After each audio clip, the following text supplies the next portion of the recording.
Hi, I am Karla Davis-Luster, the author of the novel The Woman Tells, and I am so excited today to be tuned in to So Booking Cool.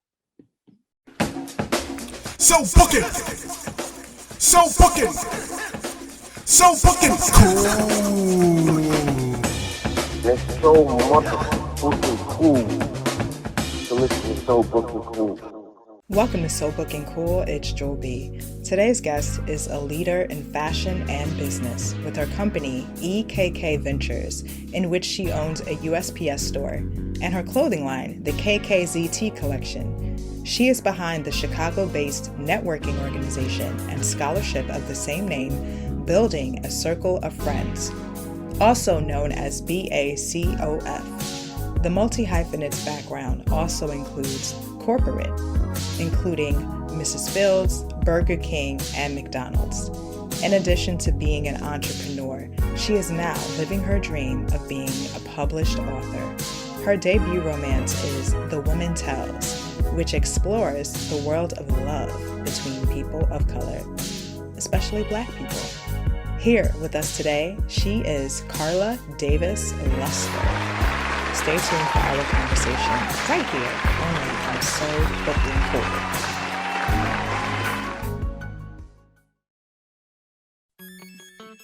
Okay. Hi.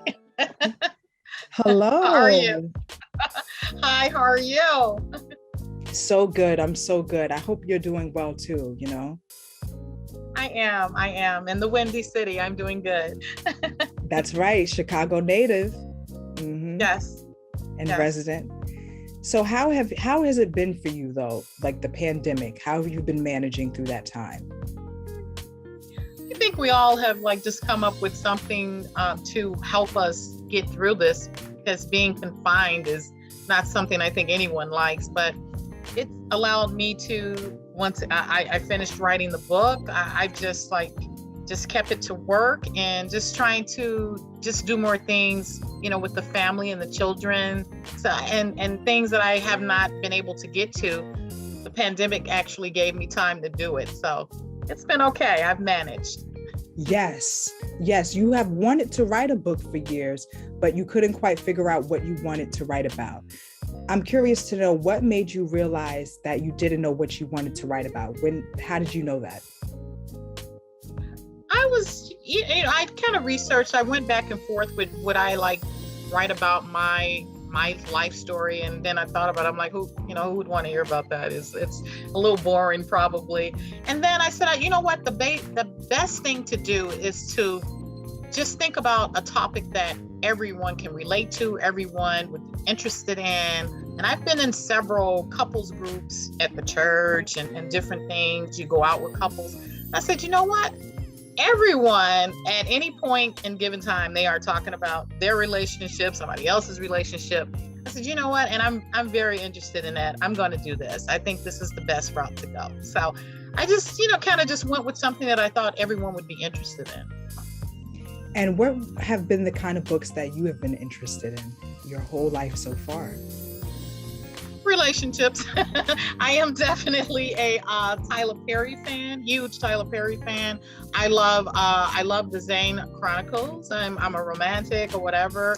And I love Terry McMillan's writings as well. So those are my three favorites that I like. And I can get into basically anything because I am a movie buff. I do watch all sorts of movies, romance, I love horror movies or whatever, but my favorite is, I would say, romance. So I've really gotten into the Tyler Perrys and the Zanes and the Terry McMillans. Wow, those are some big names there. Yes, they are. With Tyler Perry, because he's written books, but they've been about his life. They've been nonfiction, not but. If one of his shows could be a book, which of those would you be most interested in reading? If one of his shows could be a book, I would say, Well, I guess they're movies, so they're somewhat a book. I guess my favorites was like The Deeds. I loved Temptation.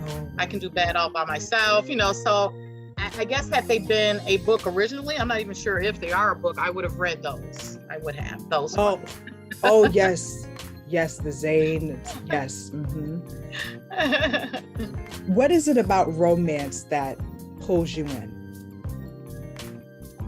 I think the closeness, the intimacy, the getting to know you on a one-on-one basis, just the feel good, the whole atmosphere. It's easy. It can be easy if it's something that you like. Not everyone is a romantic. I can say that, but those things, it just makes you happy. I think it's something that you can grow with. So it's just all of those things wrapped up into one. I just love love, and I think love is something nice, something kind, something passionate. So that's what I would say about that. Mm-hmm. And what are some of the misconceptions you think people have about love? Misconceptions that they have. I think the misconceptions is that it just happens.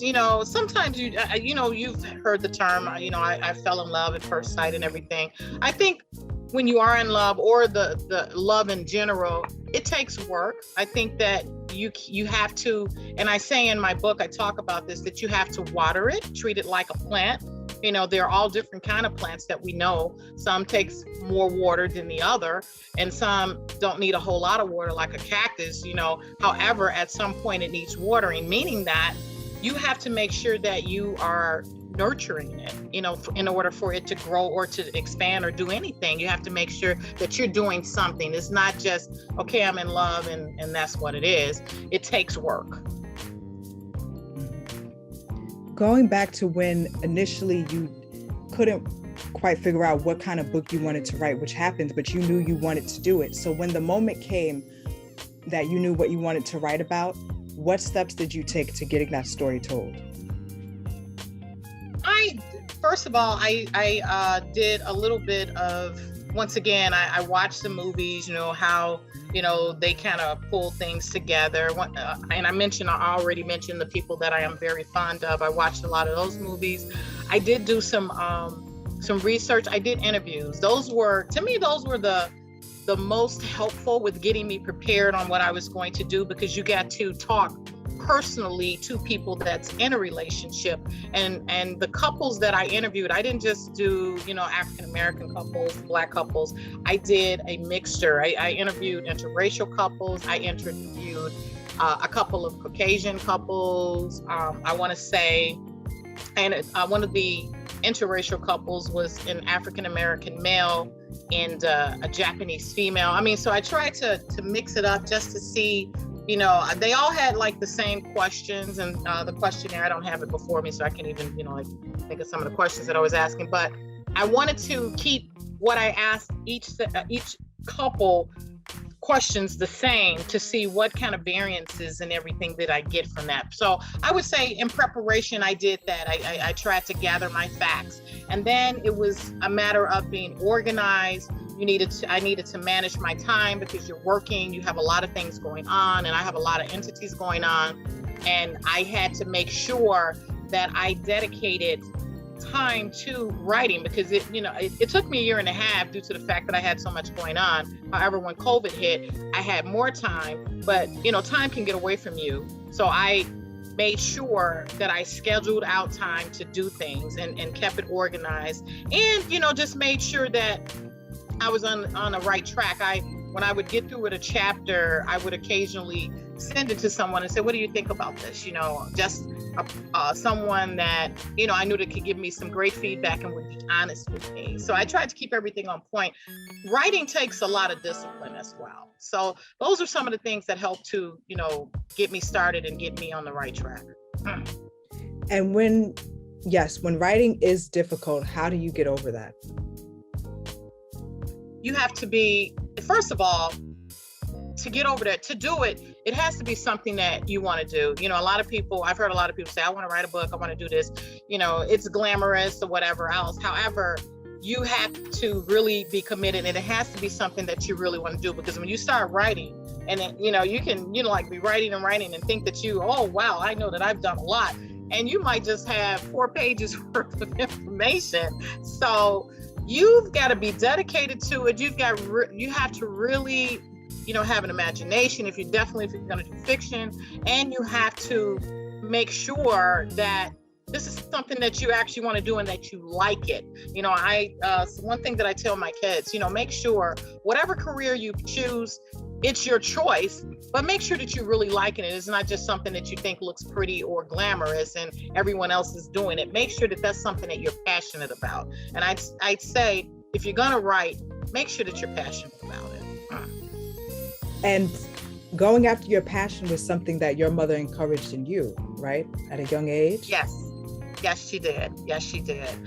She definitely told me that I had to, she wanted me, first of all, she said, just make sure that you have a base, because you might be passionate about something. However, just make sure that you have something to fall back on, just in case your passion does not work. However, she encouraged me to do what I love to do, because most likely when you do what you want to do, you're going to put your all into it. And most likely you're going to be more apt to trying to make it work and doing things to be creative, to make sure that happens. When it's just something that have been chosen for you, or you've been forced into, I really don't feel like you're committed to it. Mm-hmm. Yeah. Wow. Okay. So who would you say we're going to talk, of course, more about The Woman Tells. Who were some of the biggest supporters of yours when writing The Woman Tells? Believe it or not, I have a lot of clients with the UPS store. I have mailbox holders, and I have close to 100 and something mailbox holders. And I would say the majority of those people are entrepreneurs, people that there are a couple authors that are some of my mailbox holders. And more so, I would say a couple of my mailbox holders were very encouraging, saying that, you know what, you can do this. You just got to be disciplined and make sure that, you manage your time, and you got to be organized. But I would say a couple of friends and my family encouraged me, and I would say a couple of my clients. So when people found out that were close to me, they were like really encouraging me. So I had a lot of supporters, to put it mildly. Awesome.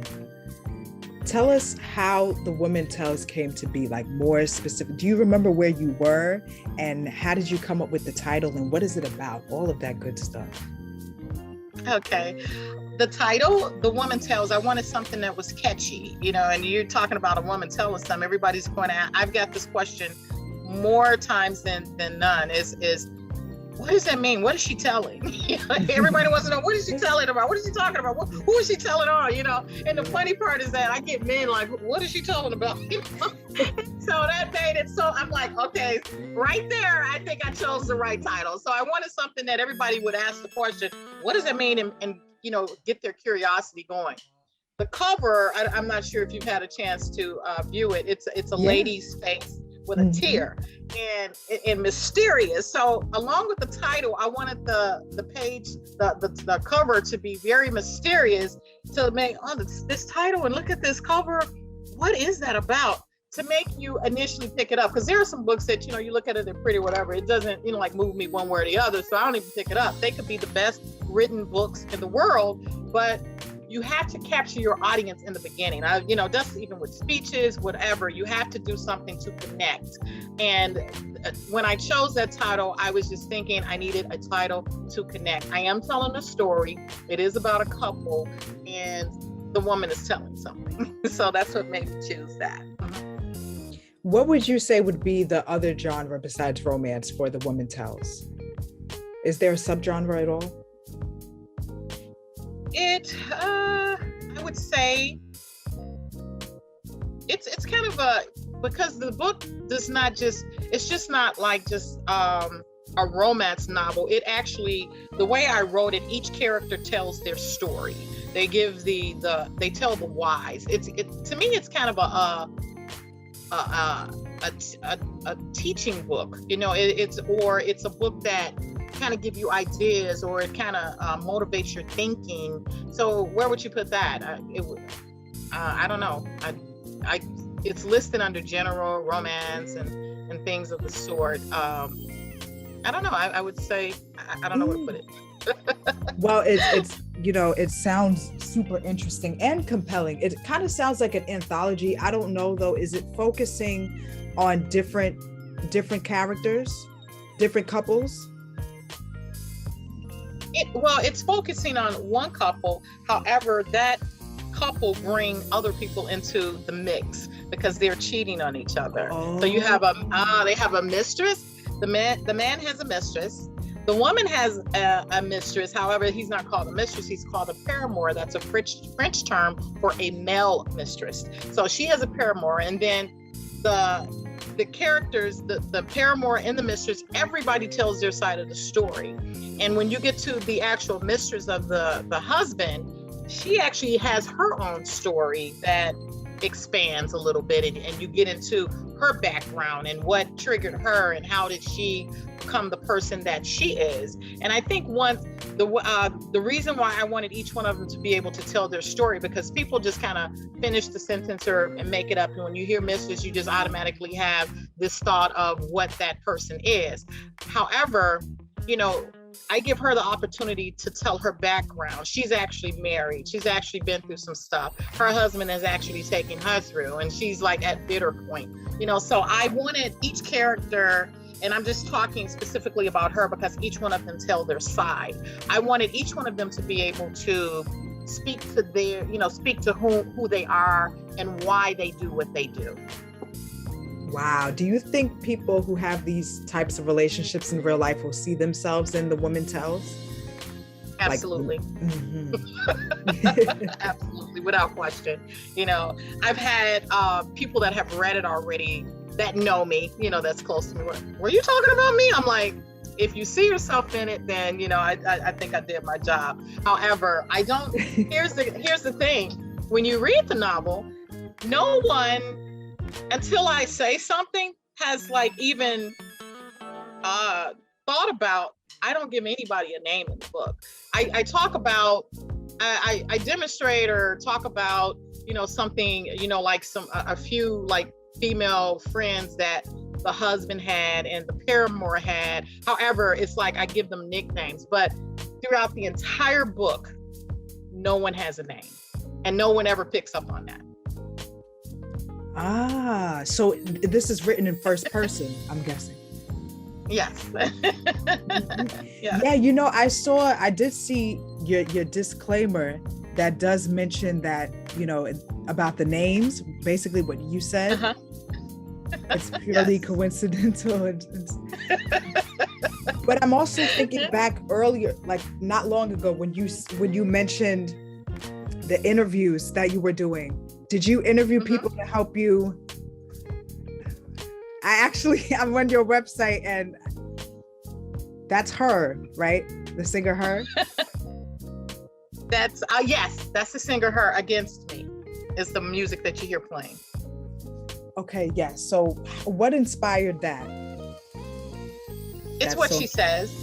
Mm-hmm. Yeah, it's like, you know, she just talks about the man, you know, you're going to mess up anyway, you know, and it's just the words if you listen to them. And I go through a lot of songs. I did the release actually last night, and I used Jasmine Sullivan, Pick Up Your Feelings, and it's talking about he, you know, cheated or whatever else, get your stuff, come get, you know. So I use a lot of those different, you know, songs to, you know, set the mood or whatever, but I thought that was a nice one, and it kind of like gave you, it fit the book, so that's why I used it.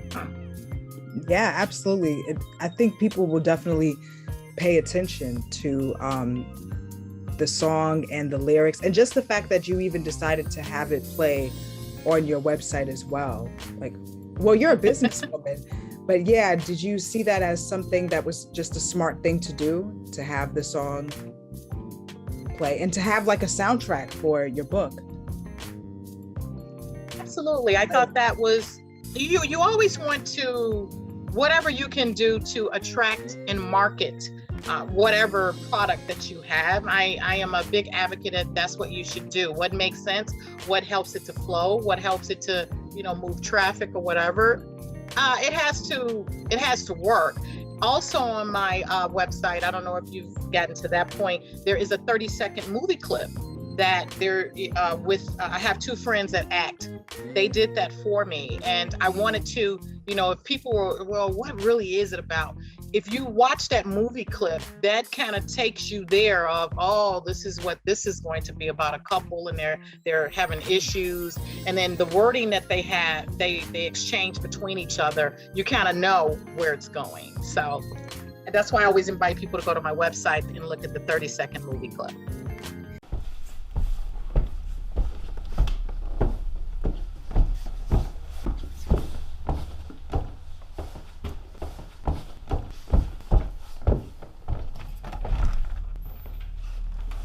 Hey, you. What's up?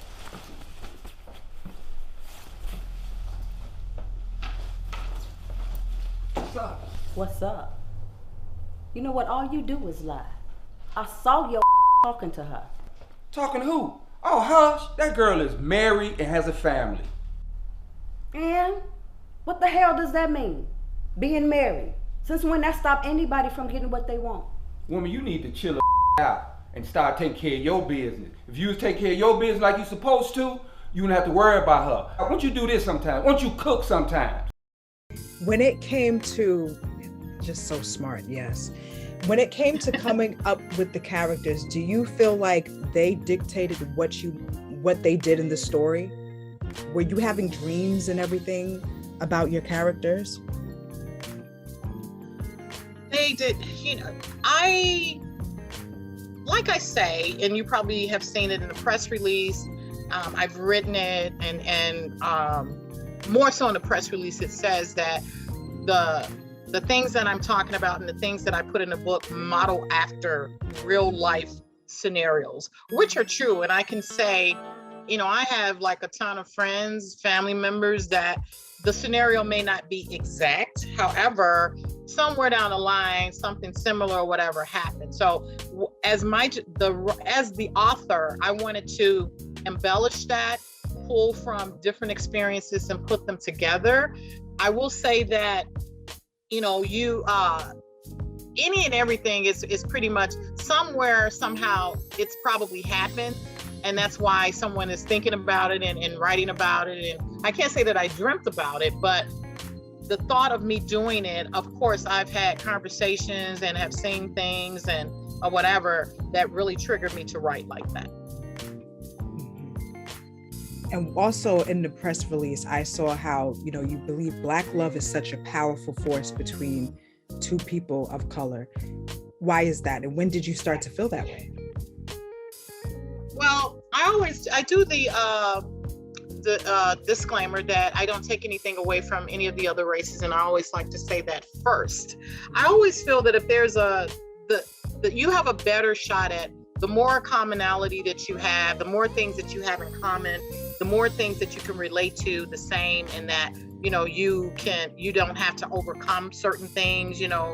I feel that gives you a head start on it. And I can only speak to Black love because I am an African-American woman. And I think that it's some of the deepest because we've experienced so many things, like our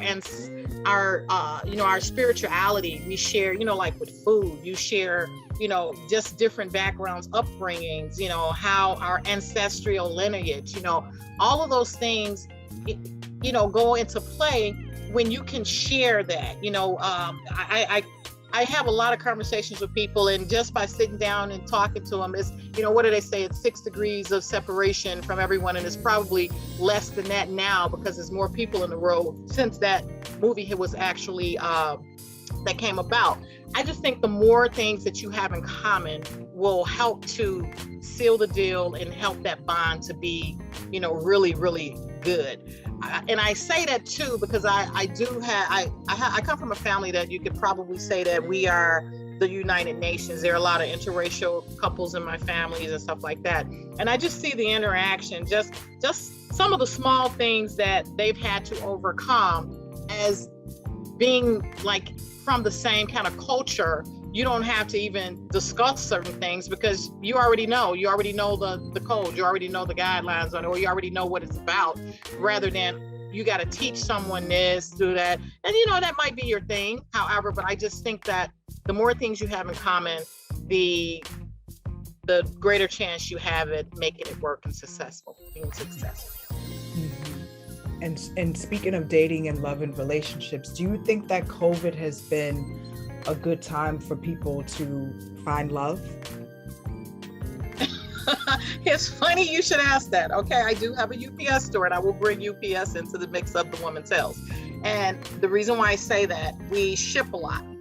I've had more lawyers in my store and more people in my store with divorce papers needing a notary than I've ever had since the pandemic. Meaning that everyone's working from home, you at home all day, and you are really there with that person. So you're, in some cases I've heard people have gotten closer because they've been able to spend a little bit more time and do things. But I think a lot more cases is that you've seen a lot more divorce. The divorce rate went up quite high. And that's a statistic. So I would say that the pandemic, if you had to do it, if you had to weigh it out and give a statistic, I think it hurt couples more so than helped them. Yes, gotcha. Do you think though it would be hard or is hard at all for people to find love during these times in the pandemic? Absolutely, because you're confined. You can't do anything. A lot of people, not that everyone meets people on a social thing, but you can't go anywhere. You're confined to your house. And your house is basically you and your family. If you're single and you are, you don't have a companion, and we're having to stay home and we can't get out as much as we can to interact and network and meet people and do things and, go to dinner, I think that it's kind of hard. I think it would make it a little bit more difficult, other than if you are willing to go online and do the online dating. But still, at some point, online dating turns into a face-to-face. I hope so. Right. I've never done it, but I gotta assume that after you go through all of the meeting and talking and dating over the phone, or over the computer, you're going to somehow have to come together. Mm-hmm. Absolutely, Karla. What is it that you want people to know about you as a writer, as a storyteller, an author? As a storyteller, I tried to be fair. When I wrote this novel, I wanted to be fair. So when you look at the title, The Woman Tells, most men are, that's a chick book, or that's a woman's book. It's actually not, because the way it's written, and you would know that if you read all the way through it, that I actually don't take a side. I don't have it one-sided that the woman or was me or the man was me. Everybody tells their side, and I try to be fair. And my whole thing that I want people to know about me is the fairness, and I try to make sure that everybody knows that they have a responsibility to the relationship, and there's an accountability. Everyone, whatever the outcome is in a relationship, be it good, better, indifferent, everyone contributes to that, meaning that everyone has responsibility, accountability, and you've had a part in whatever the outcome is. Would you say that what is the target audience for The Woman Tells in terms of age groups? Age groups. I thought it was going to be kind of limited to maybe 30 to 55 or something like that, but I'm finding that my staff have their friends are buying it, and their friends, and some of my staff are as young as 20. So I thought my audience, so I'm like rethinking my audience, because when you think about it, how early do we start having relationships? Even having a boyfriend or whatever, and start, you talk to some of these young girls, like, wow, you've been through that already, okay. So I would say my audience at the age that you can actually have in a relationship, maybe 19, 20, all the way up to, I would say 70, 75. I mean, I don't know, starting at 20. Yes, a lot of people who are considered younger are going to be checking for The Woman Tells for sure. And even, I must mention too, the young lady on the cover, How old is she as the character? That's That's you are the. It is so funny. I had a friend, and I'm just what you're asking is a question that I'm starting to get. They're asking, how does why do you have a little girl on the cover with a tear? I'm like, that's not a little girl. And the young lady, she is one of my hairstylists. She is my hairstylist, and she's like 36. Oh, okay. Yes. She's 36 years old. Yeah, I'm like, I didn't put a kid on my book, so I guess it depends on the way you look at it and what you see. Your perception is your reality, right? Absolutely. Yeah. Wow. Yeah, looks great for the age. I knew that wasn't a child though, but yes, looks very young. Could pass as a teen. Something I'm noticing is that it's been a collaborative experience for you with The Woman Tells. Why was this also something that was important to you to have, people and stuff involved in the project? Because I felt like they would be honest with me. They would, I try to surround myself with people that are very, if I ask you an opinion, I really want your opinion. I don't want you to appease me. I want you to give me, factual information. And if you know me, you that's what I'm about. If you ask me something, I'm going to give you have to ask me. I'm not just going to volunteer it, but I like people that will be honest with me and just tell me whether or not they feel like I'm off kilter. So it was very important for them to know what I was doing and then just give me a good opinion on what they thought. Was this a good topic? Do you think people would like it? What do you think about it? And I gotta say, I would probably say about 95 to 97% of people said that was an excellent topic because everyone struggle or everyone is in some shape, form, or fashion a relationship with someone. And if they're not in a relationship intimately, they do have friends. And some of the stuff, you have like rules and stuff that should operate in a friendship. There's just certain lines you shouldn't even cross in a friendship. So it was very important to me for them to support it and to give me feedback. Wonderful, wonderful. And I also mean too, even just having your friends do a trailer, do a clip for it. And yeah, that's creative. And you're also like giving people opportunities, which is something that you do anyway. But yes, what about The Woman Tells? Are you going to apply to your next book if there will be a next book? Yes. I plan to do a sequel.